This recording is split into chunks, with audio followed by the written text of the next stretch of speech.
we'll be discussing now is anaphylaxis.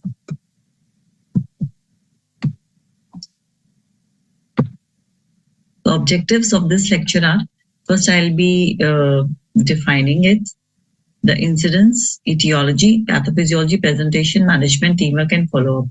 And I think these are the headings under which we should write the management of anaphylaxis whenever the theoretical note comes. Allergo Journal International in 2014, they published these guidelines for acute therapy and management of anaphylaxis. One must go through them. And anesthesiology also covered controversies and new insights way back in 2009, but they are important. So to begin with the definition, anaphylaxis is severe life-threatening, generalized or systemic rapid onset hypersensitivity reaction. It is shock when it is severely rapidly progressing and results in life-threatening cardiovascular manifestations. So it is basically a multi-system severe allergic reaction characterized by acute onset of cardiovascular system, respiratory symptoms, and typical skin features associated with gastrointestinal symptoms also. So it is very difficult to calculate the incidence, but there were 2 retrospective studies, and the rough idea is like 1 in 10,000 or 11,000 general anesthesia. UK NAP6 project, they reported grade 3 and 4 reactions to be 256 in number and 10 mortality because of perioperative anaphylaxis. So overall incidence is like 1 in 11,000 and mortality rate is 3 to 4%.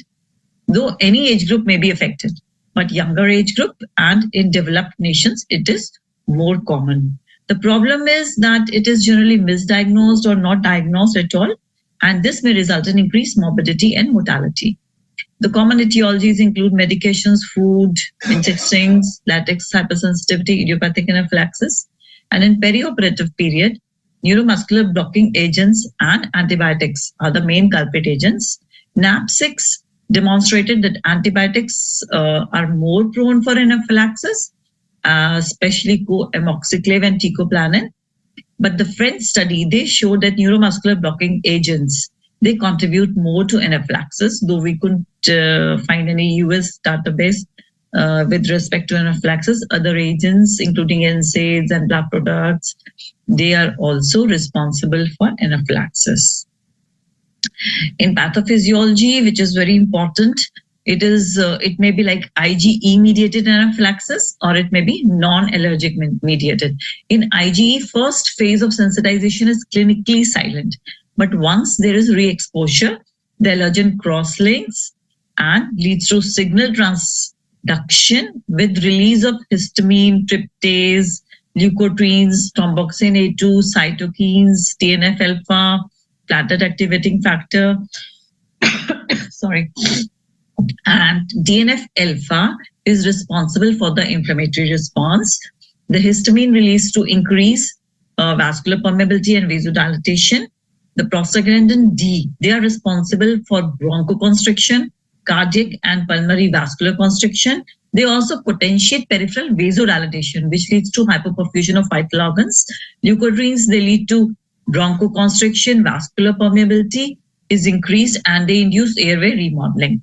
Platelet activating factor again adds on to bronchoconstriction, increases vascular permeability. TNF-alpha also activates the neutrophils, leading to leukocytosis and increased chemokine synthesis. All these things and rapid mast cell and basophil degranulation, they are responsible for overactive immune response, which results in clinical picture of anaphylaxis. So this is a diagram showing IgE-mediated allergic mechanism, where and the other route is non-allergic mechanism.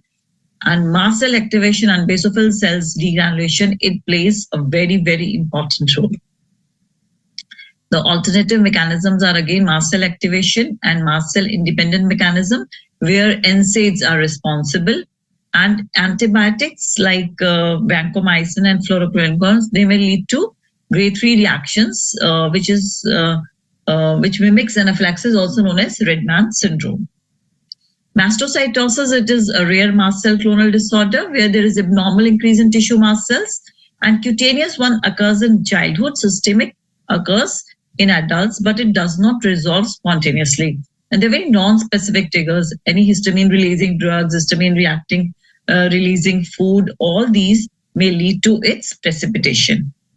Now, coming to the clinical manifestations, presentation of anaphylaxis will be, most of the times it will be cutaneous reactions, swelling, erythema, hives, flush, urticarial rashes, something like Stevens-Johnson syndrome. Appearance may be like that. In the respiratory system, there will be severe bronchospasm, stridor, dyspnea, laryngeal edema, pulmonary edema, and all these factors will eventually lead to cardiovascular collapse. And at times, it is ECG changes or sudden drastic hypotension, PEA, that may be the manifestations. These are generally responsible for grade 1 and 2 reactions, and this is the cutaneous manifestation. But we will mainly focus on Ring and Mesmer 4-step grading scale. Ring and Mesmer gave this depending on the clinical presentation. It is grade 1 with the mucocutaneous signs, grade 2 with moderate multivisceral signs and moderate hypertension or tachycardia, but grade 3 is life-threatening, having multivisceral signs. There is life-threatening hypertension, tachycardia, the presentation may be bradycardia, there are mucocutaneous signs, severe bronchospasm, gastrointestinal symptoms, and grade 4 is cardiac arrest. So main focus is on grade 3 and grade 4. So grade 3 reaction, there is severe cardiovascular compromise, systemic vasodilatation, hypovolemia, tachycardia, and hypotension. Tachycardia may rapidly evolve into cardiac dysrhythmias and bradycardia. And bradycardia may be presenting feature at times. There's sudden decrease in peripheral resistance, the law of mediator release, which leads to paradoxical bradycardia. Then there are associated cutaneous features, generalized erythema. All these are because of cutaneous vasodilatation. There's swelling of the eyelids, lip, tongue, maybe gastrointestinal symptoms like persistent painful cramps. At times, there is cutaneous vasoconstriction. So that leads to goosebumps or extreme pallor. The bronchospasm is very, very common feature, and it is more common when there is uncontrolled airway hyperreactivity, especially in asthmatics, COPD, obesity, smokers. Even angioedema can also mimic these symptoms. But once you have to differentiate between angioedema and anaphylaxis, if there are oral symptoms or if there are cutaneous features, then it goes more in favor of anaphylaxis. Obesity, airway inflammation, comorbidities, and gastroesophageal reflux disease, they all add on and eventually leading to cardiovascular collapse. Kuhn syndrome is also known as allergic angina. This is myocardial infarction or angina, which can occur in setting of anaphylaxis, and it is present associated with all these reactions. So diagnosis of anaphylaxis is spontaneously made in cases of unexplained perioperative hypotension, not responding to usual vasopressor therapy. At times, the manifestation is directly grade 4 reaction. That is, the ECG lines become flat or it is PEA.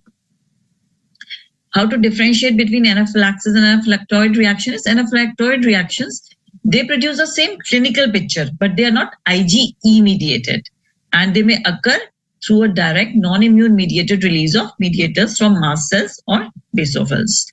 So how do we manage? Diagnosis is perfectly clinical. We don't need any specific X-ray or laboratory test, though they may be contributory.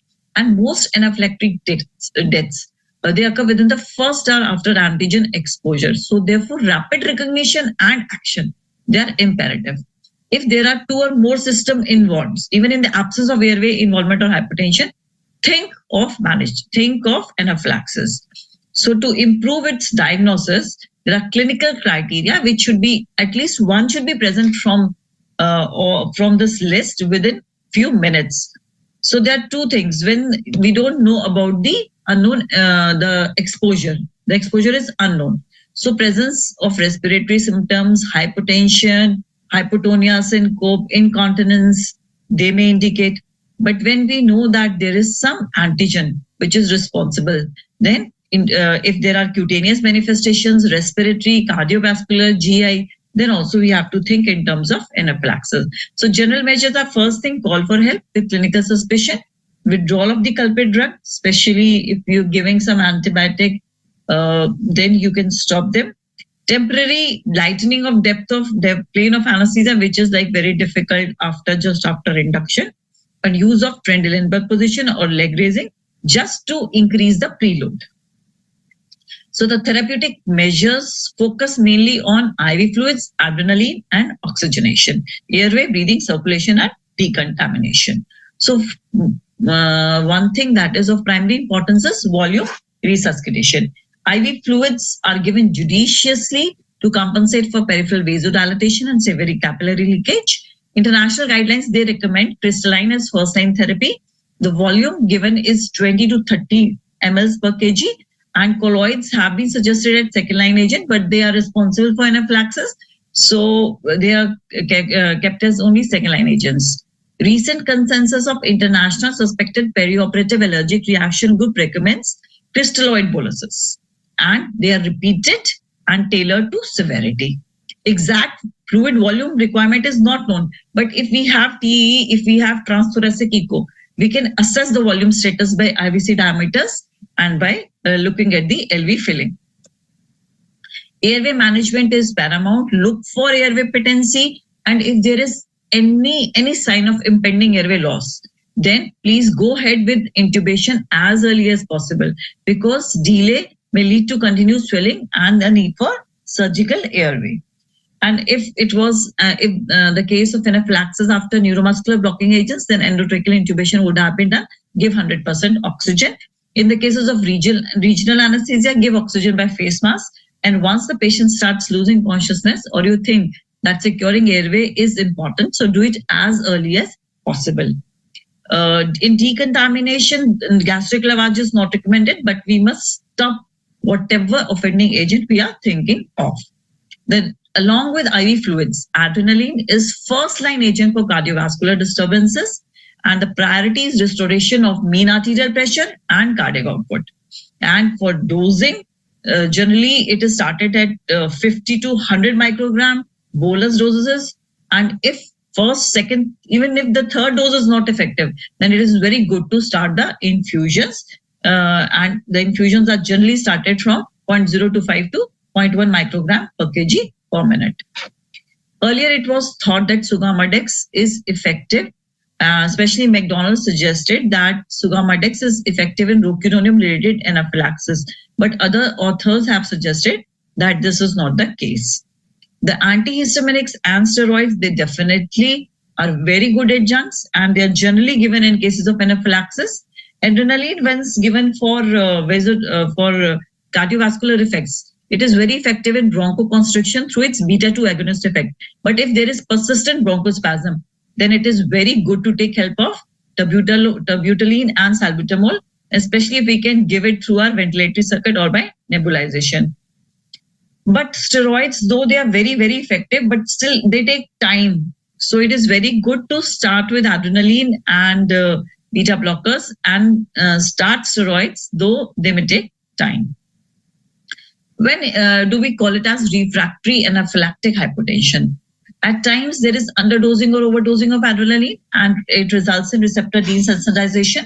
There is delayed administration of adrenaline, inadequate fluid resuscitation, and we fail to stop the culprit drug. So in all those cases, we have got different adjuncts, like we can start with noradrenaline infusion. Vasopressin can be used as rescue therapy. The glucagon is recommended for patients on beta blockers. And Sirtuin 6 is a newer drug which helps in pathophysiological blockade at signaling level. Takotsubo syndrome is a very specific kind of syndrome which is seen in anaphylaxis. If we've got transthoracic echo, we can see that there is acute reversible left ventricular systolic dysfunction. What is important is echo, ECG, troponin measurements are done, and IABP and ECMO will be very helpful. Good. So now we come to the point whether we must proceed with the surgery or abandon surgery. There is no defined criteria, but depending on the severity, depending on the management, depending on the urgency of surgery, it has been seen that outcomes are really not affected. If you have managed anaphylaxis well, you may continue if the surgery is urgent. But if it is like PA kind of thing, if it was a cardiac arrest, then it is good to abandon the surgery. So follow-up in anesthetic allergy clinic is very important. The patient should be told everything, and it is very important to detect what kind of exposure had led to these events, and the patient should be followed up along with all the details that the patient has been given. The histamine and tryptase measurements, they are very specific for anaphylaxis. But what is important is that histamine levels, they have to be done within 1 to 2 hours, because elimination half-life is 15 to 20 minutes.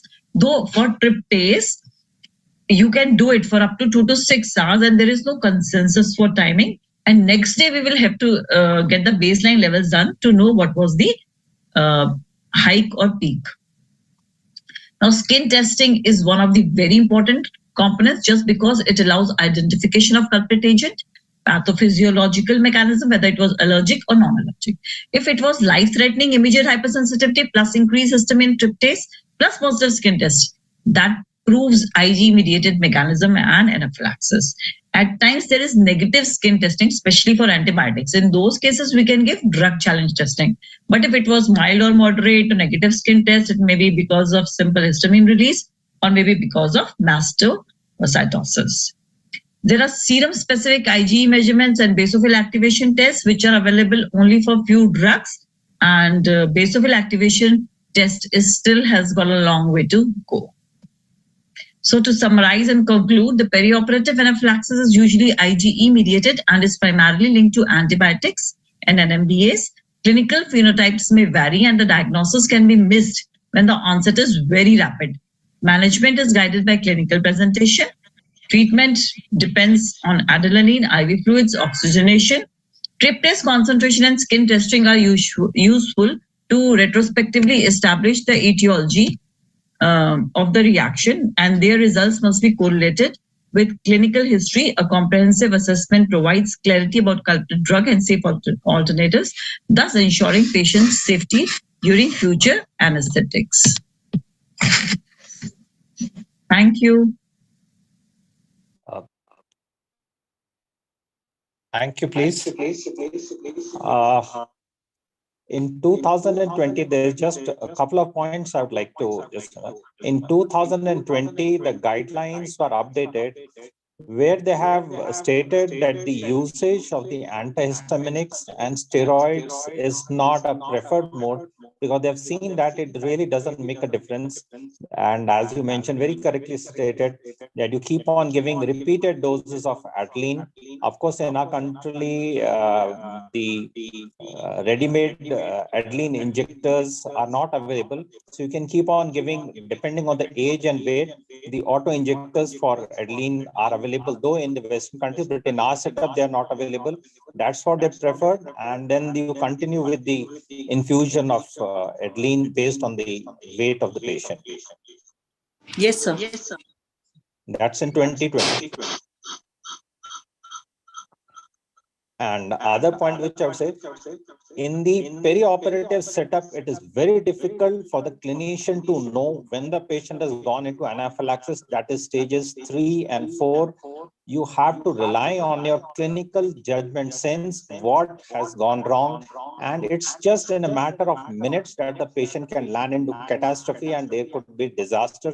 So if one has to be really very, aware of the dangerous situation where one is there. Of course, by that time, the patient would, many of the patients would have been intubated, though the usage of LMA these days has increased markedly. So your patency of the airway may really be, you want to secure the airway. So that has to be urgently looked into, because LMA, if it is there, so there may be a delay, and that can always lead to a delayed intubation, which may compromise the securing of the airway. That's it. Right, sir. I highlighted this point that if we have to secure airway, we should do it at the earliest.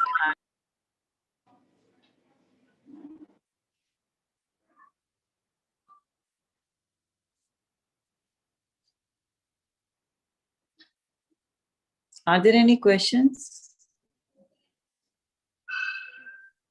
No, ma'am, there are no questions as of now in the chat box.